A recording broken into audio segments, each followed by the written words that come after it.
On the subway, a man came up to me and said, "Are you aware someone's following you? Is this supposed to be some sort of joke?" I pulled out my earbuds and stared at him. He was wearing a gray hoodie and had kind eyes behind thick glasses. He glanced over my shoulder, then back at me. "Don't react and stay still. I'll describe the person to you." My heart started racing, but I kept my face neutral. The subway car was half full with the usual mix of commuters. Construction workers with dusty boots, students with heavy backpacks. Nothing seemed out of place, but this guy's urgency made me believe him. "The person following you is a man with a really long pinky nail. Just one long pinky nail." He pretended to check his phone while talking. I tried to think who that could be. A long pinky nail was such a weird detail. Some people grew them out for guitar playing or other reasons, but I didn't know anyone like that. The train rocked back and forth as we pulled into 14th Street. A few people got off, but most stayed seated. The man continued describing my stalker. "He's a white guy with really long hair. Been watching you since at least 42nd Street. Long hair and a weird pinky nail." My mind raced through everyone I knew. Then a cold feeling washed over me. I only knew one person who fit that description, but it couldn't be him. I hadn't seen my dad in years. Not since he'd left when I was 15. Not since the divorce that tore our family apart. "What's he doing now?"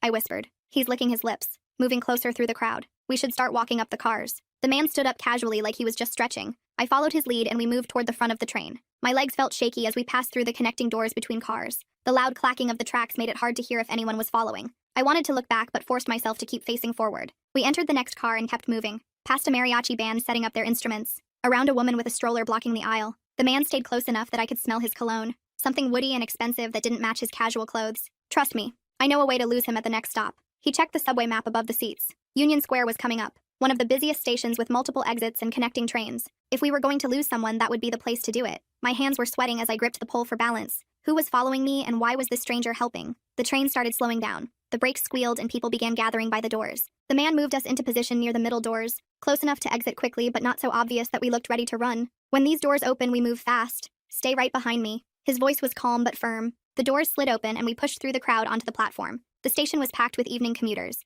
We weaved between people heading in every direction, up the stairs taking two at a time, through the turnstiles and onto the street where the cold November air hit my face. That's when I saw him. 20 feet behind us was a man matching the exact description. Long, greasy hair down to his shoulders, worn leather jacket, and even from this distance I could see that distinctive long pinky nail. It was my father, but different. Older and rougher looking than I remembered.